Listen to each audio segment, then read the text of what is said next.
जगरे मन में सबर के आगी ओकरे भाग एक दिन जागी। अरे हम हो भुक्कड़ हैं, हम हो दलिद्दार हैं, लेकिन एकर का मतलब है कि जहाँ मिले छूट वहीं लूट। हाथ हटाओ। अरे सबर रखा तो हनी के राज कराई गद्दी पे, राज कराई बा। अपना तो गबर गबर ठूसा तारा और एकरी के कहा तारा कि सबर रखा सबर। अरे अपनो सबर रखे होता, 5 को निकाल देला और छठो के ठूस देला। हाँ, अपन तो पूरा जिंदगी में कुल लुटा देला, एकरी के लगे लुटावे के भी कुछ नहीं के बा।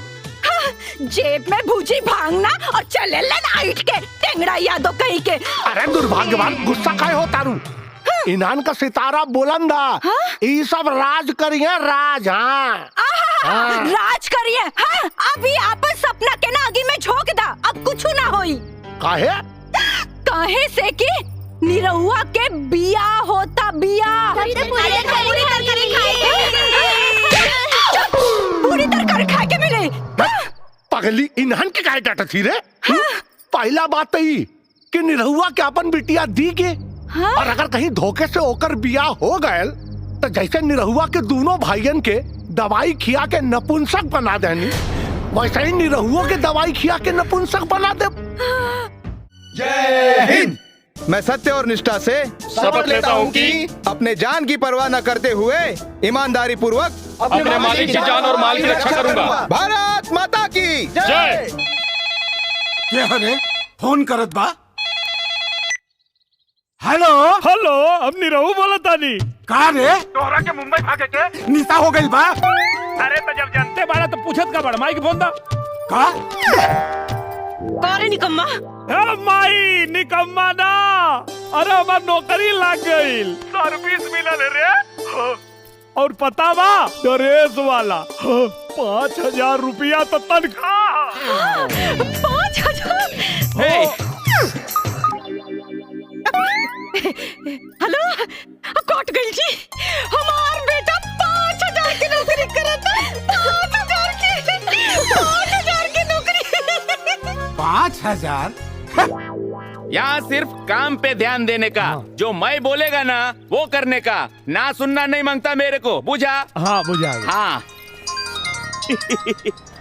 होके वाली मेरे अरु के फोन आ गई बा, पूछे खातिर कि हम मुंबई सही से पहुंच गई बानी कि ना। Excuse me. Hello hello darling, I love you. इंतजार करत रही।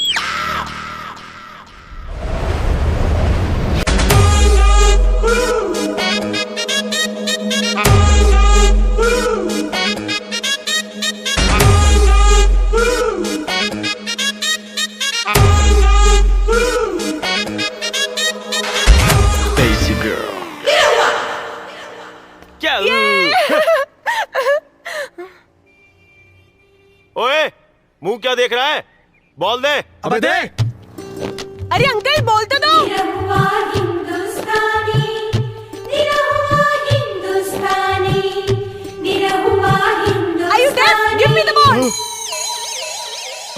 अंग्रेजी हमरा पता रहे, फिर अंग्रेजी में कचर पचर हुई। यही से बार हम जेठ से आगे के पढ़ाई को के आइल बानी। ए से आपका बोल, बी से बहुत बढ़िया। पुलिस! हे भगवान, फिर फांसी पे चढ़े के पड़ी। चल चलता।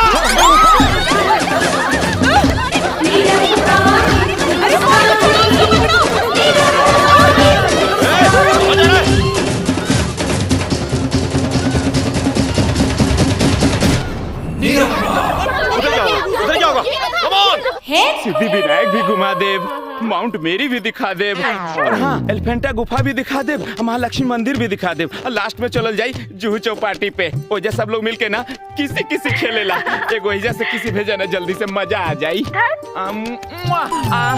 प्राइवेट बात ध्यान से नहीं सुनने का, कान में टेपा लगा लेने का। चलो।